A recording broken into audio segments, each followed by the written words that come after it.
My name is Dr. Ellen Butler, and I'm a clinical psychologist working in St. Patrick's Mental Health Services.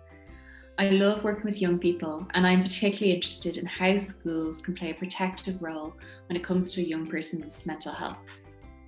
I've seen in my work again and again how influential teachers can be in supporting young people when they are going through a tough time.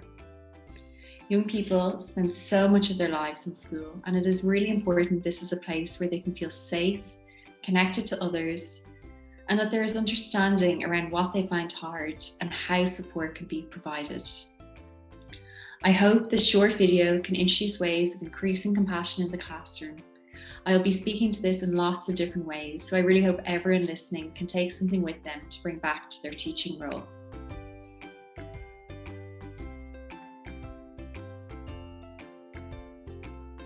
Compassion is often a core value within educational settings. However, it is often misunderstood by being confused with words such as kindness and love. The word compassion itself refers to both the ability to engage with suffering and a motivation to alleviate it. It can be helpful to imagine a situation if you broke your leg. You would want the doctor to be able to recognize the suffering and work towards fixing your leg too, not just one or the other. When we think of compassion as a quality, it can mean to nurture, look after, teach, guide, mentor, soothe, protect, offer feelings of acceptance and belonging. I think anyone listening today will agree that these are qualities that are really important in educational settings and helpful to both students and staff. Compassion-focused therapy was developed by Professor Paul Gilbert. It is an approach to living and managing difficulties that is rooted in human evolution, neuroscience, and psychological theory. A compassion-focused therapy approach recognizes that as humans, we are often at our best when we experience and feel cared about, wanted, and valued, and when we experience caring, helping, and valuing. A compassion-focused therapy approach aims to use both these experiences to help us and others manage life's challenges. Compassion-focused therapy recognizes that we all just find ourselves here with a brain, emotions, and a sense of self that we did not choose, but we have to figure out. Our brains are the result of millions of years of evolutionary history. They are set up to be better safe than sorry, so it can be really sensitive to threat, and we find it easier to learn to be fearful, angry, or upset than happy and content. Our brains and our bodies and how they work are not our fault, but they are our responsibility. For example, in the classroom, this may mean that young people's brains can be more pulled to things that can go wrong, seem hard, or scary, or things that don't go well. A compassionate approach encourages seeing behaviours in the classroom in context and understanding the function of them. Young people can often cope with difficult emotions in unhelpful ways, or for reasons outside their control, for example, due to social difficulties, neurodevelopmental difficulties, social inequality, or traumatic experiences. COVID-19 has had such a huge impact on us all, and it has been especially difficult for young people. Developmentally, they are an age where they're strengthening their cognitive, social, and emotional skills and developing their sense of self. So being deprived of peer connection has been so difficult for them. It has likely affected their confidence and contributed more to anxiety in social situations. It might lead them to worrying more, potentially becoming more withdrawn. It is also important to recognise that the difficult structures in place in our education systems that we did not choose are also really hard. For example, the Leaving Cert Points race. It is so understandable that this can bring up threat for young people and can impact on their thoughts and behaviours in different ways. Overall, from a compassion-focused therapy perspective, the aim is recognising that young people are often doing the best they can, and we want to create safe, nurturing environments where difficulties can be acknowledged and hold a commitment towards helping them. This is important to keep in mind in the classroom.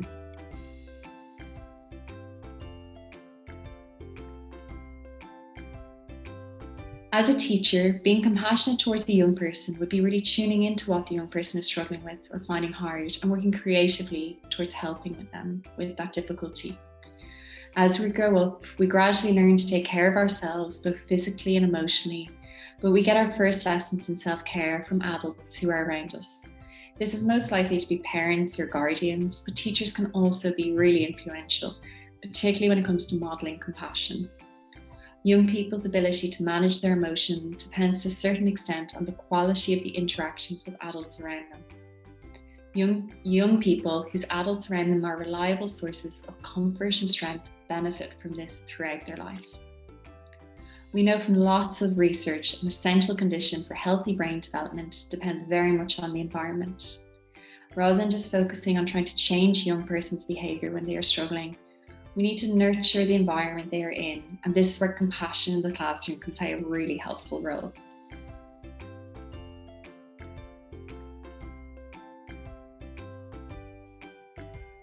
An important aspect of compassion-focused therapy is creating social safeness.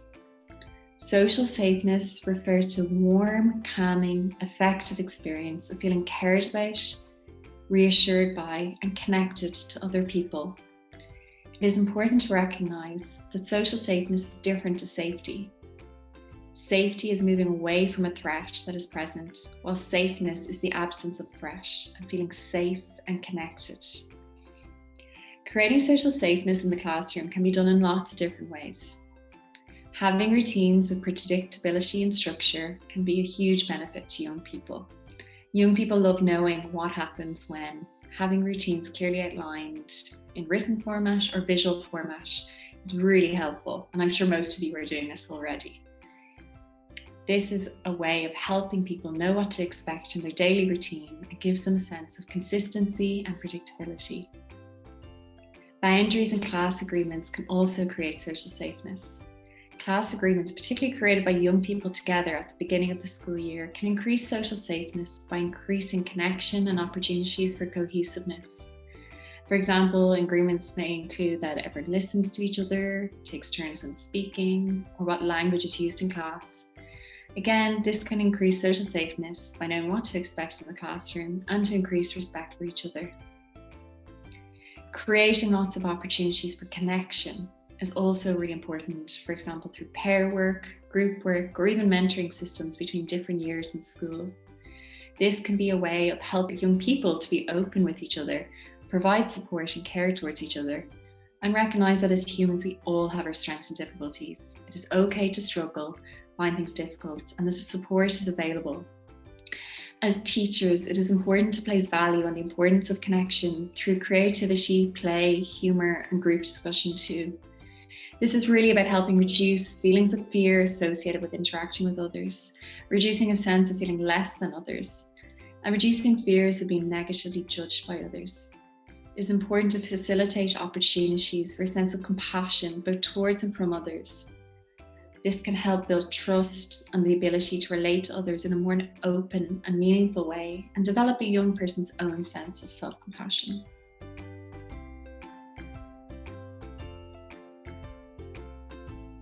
As well as students connecting with each other, as mentioned, student-teacher connections are really important.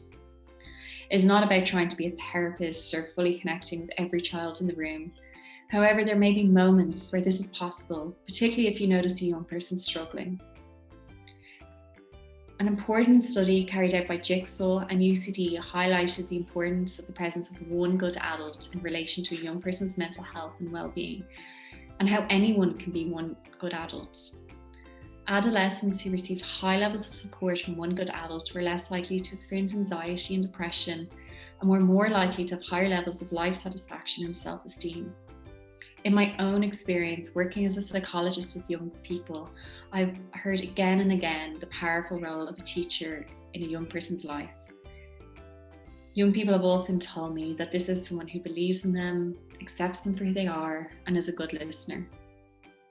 My own experience reflects the research carried out by UCD and Jigsaw, which highlighted the key qualities in one good adult are being able to listen, help find solutions to problems, accept young people for who they are, challenging them to push their boundaries and open their minds, and just being there.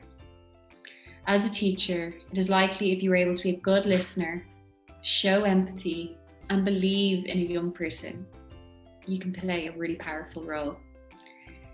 If you can keep these three key things in mind when connecting with a young person, it's likely you're going to benefit their well-being.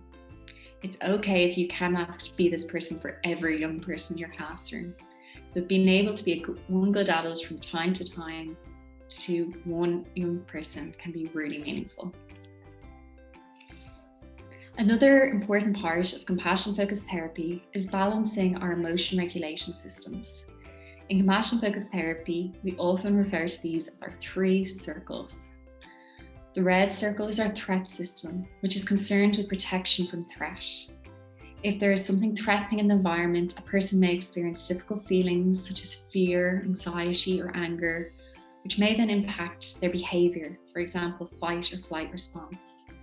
This system can also activate as it's better safe than sorry response. Threat may be activated in a young person if they can't do a question or asked to speak in front of the class or asked to do something new. I was definitely in my threat system when asked to make this video. My thoughts went to the worst case scenario of what if I say the wrong thing or what if I mess up. I felt tension in my body, particularly my shoulders, and I had the urge to avoid doing it. As humans, it's totally normal for threat to come up when we're asked to do something stressful or new, and it's really helpful to recognize this. The blue circle is the drive system. This is concerned with acquiring things to help our survival. The drive system aims to direct us towards important goals and resources and can bring about feelings of anticipation and pleasure. Young people may be in their drive system and if they're in the flow of doing work, actively taking part in a task or taking in information from the teacher. Luckily, I was able to activate my drive system to do this video, particularly when reading up on recent research papers or collecting useful resources to include. The green circle is the soothe system, which is concerned with rest and care for well-being. These feelings are not associated with pleasure seeking, nor are they just due to the absence of threat. Soothe system is typically associated with feelings aware of being socially connected, cared for, and safe.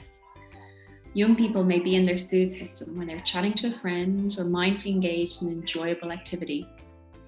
Our soothing system acts as a regulator for both threat and the drive systems.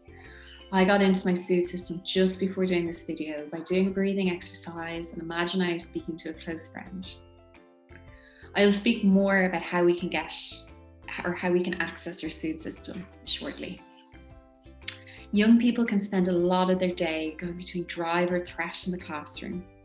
There is a real need to have moments of soothe and to bring this online during the day on purpose. Soothe allows connection, being able to manage our emotions and moments of calm. There are significant benefits of having balance across these 3 systems. It's not about getting rid of threat or drive. It's about having balance across all 3. As teachers, it probably is helpful to be mindful about making efforts to create moments of soothe during the day to create this balance. There are lots of ways we can bring compassion into the classroom and to help bring our soothe system online. I imagine some of you are already doing these things already, and if so, I really encourage you to keep them up and value them. The first thing I'm going to speak to is acts of kindness. Lots of research has shown that there are proven benefits to being kind, and one random act of kindness can have benefits for our mental health.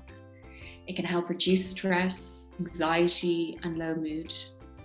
It helps release the hormones for you and the person that you helped, which can help you feel calmer, energized, and happier.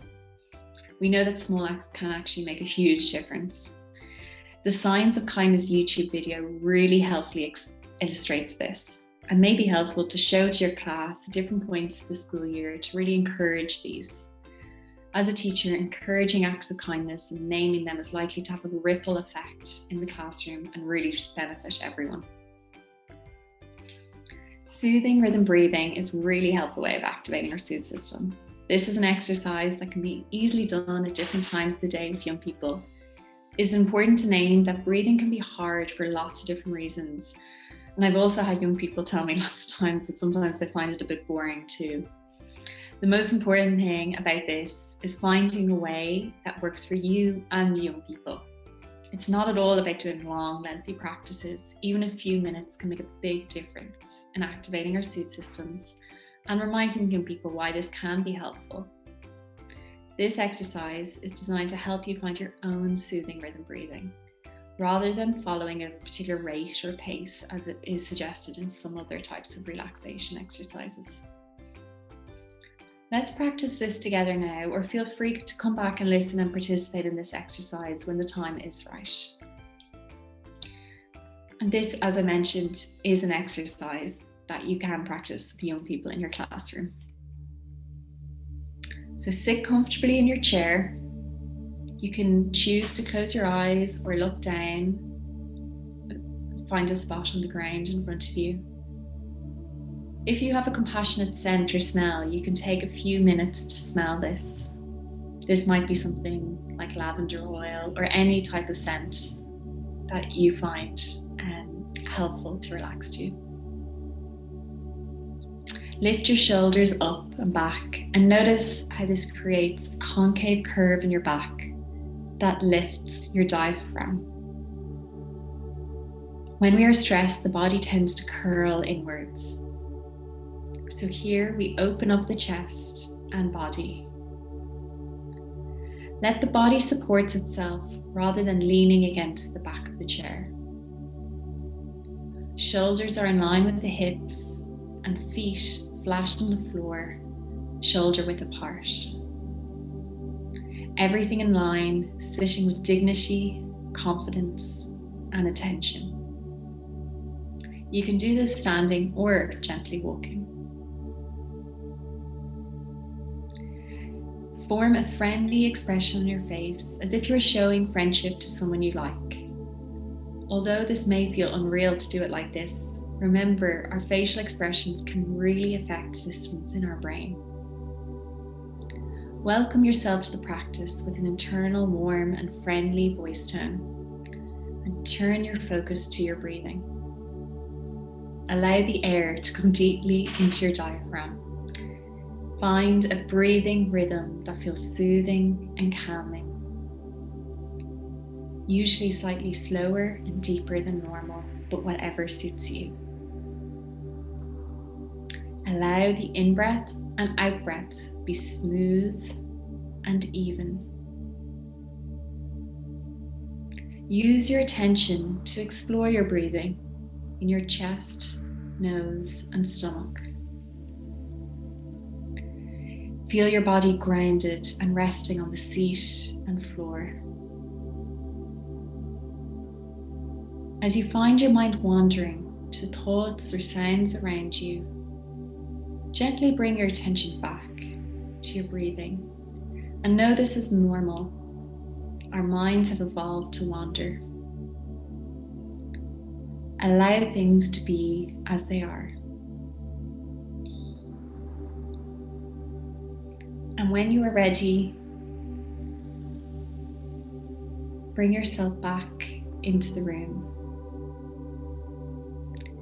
If you have a sense of slowing down, again pair this with your compassionate scent that you may have chosen at the beginning of this exercise. It can be helpful to then have the scent available to you during the day as a way of activating your soothe system. Try to practice this exercise at least once a day or more if you're able, for at least 30 seconds at a time. As mentioned, this can be really powerful in activating your soothe system. Another helpful way of bringing our soothe system online is compassion-focused imagery exercises. This is about bringing to mind a soothing image on purpose in a deliberate way. One such practice is a compassionate color exercise. Let's try practice this together now, or again, as I mentioned earlier, feel free and come back and listen and participate in this exercise when the time is right. Again, this is one that you can practice with the young people in your classroom. Before we begin, I invite you just to take a moment to find a comfortable posture with your feet on the floor, hips and shoulders and ears in line with each other, arms resting gently by your side or on the chair, and feeling that the chair is supporting you. Perhaps now letting your eyes close and finding an expression of gentle friendliness on your face. We'll begin by becoming aware of the breath, going in and out, and in and out. Beginning to find a soothing rhythm breathing for the breath. A breath that is even and smooth. Imagine the breath just coming in and out. Breathe in this way for a few minutes. And when you are ready, I invite you to imagine a colour that you associate with compassion, or a colour that gives you a sense of the qualities of compassion, a sense of warmth, kindness, wisdom, inner strength, patience, and understanding. You don't need to try too hard to see what comes into your mind. Perhaps it's fleeting images of colours, one after another, presenting themselves, and that's absolutely fine. Just see if you can choose one colour that you could use in this practice, in this moment today. When you have a colour in mind, imagine that compassionate colour surrounding you, so that you are surrounded by its warmth and kindness. Perhaps it is like a soft, warm blanket that you can wrap around you, or maybe it's like a cool, comforting mist that you can breathe in. Perhaps it is light that flows through you, that's entering your heart and filling you with safeness. Maybe your colour is a deep pool that you can dive into and be supported in. Maybe you choose to interact with your colour in another way, and that's okay. The important thing is that this colour, your colour, is infused with wisdom, strength, and complete kindness as you interact with it. And its sole purpose is to help you, support you, and strengthen you. If you find that your mind starts to wander, as minds often do, just see if you can bring it back gently to the colour, connecting to the compassion and safeness that your colour represents as best you can. If your distractions or thoughts come into your mind, just notice them and let them go gently, coming back to the colour.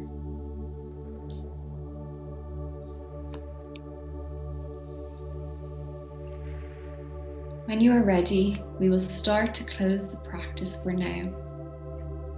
But remembering that your compassionate colour will always be here for you whenever you need it. Just taking a few minutes now to be with your colour before we close. And then taking a couple of soothing breaths, starting to come back to the room, feeling the breath going in and out. Starting to become more aware of the room around us now. Maybe bringing in some movement to the fingers or to your toes and neck. And when you're ready, just opening your eyes slowly and coming back into the room. My final idea for increasing soothe and connection in the classroom is music. Music can play a really powerful role in activating the soothe system, particularly for young people. As a class, you could brainstorm together on what music helps the class feel good, and think about how this could be played in the classroom at certain times, particularly at a time that would be helpful for young people to access their soothe system, for example, at the beginning or the end of the day, or before transition at some point.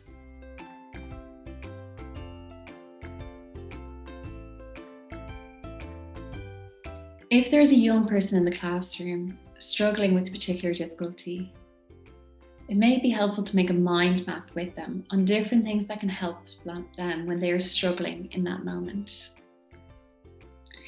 It's really important to say it's not about being a therapist in this situation.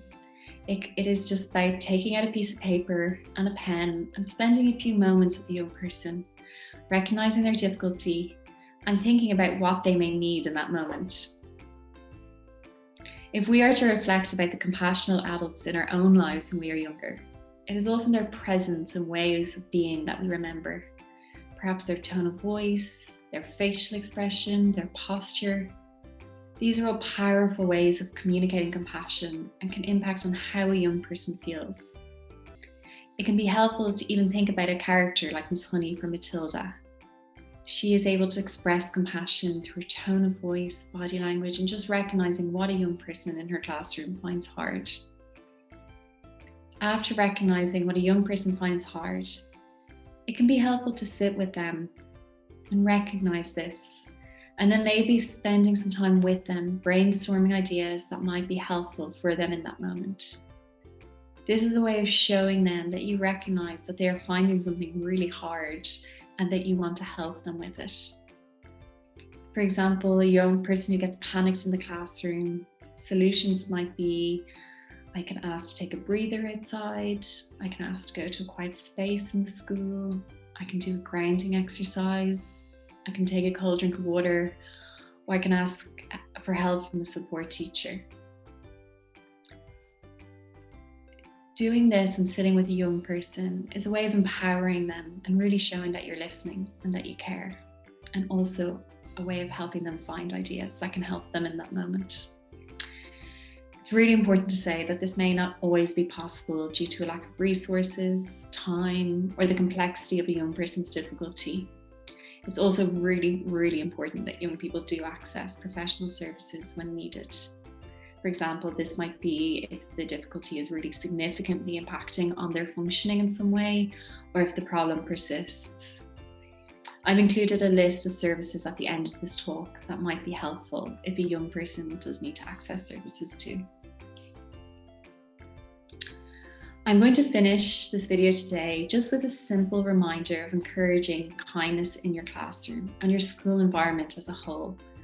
I really hope everyone who watched this video can take away at least one thing with them that will increase compassion in your own classroom, as small changes really can make a huge difference.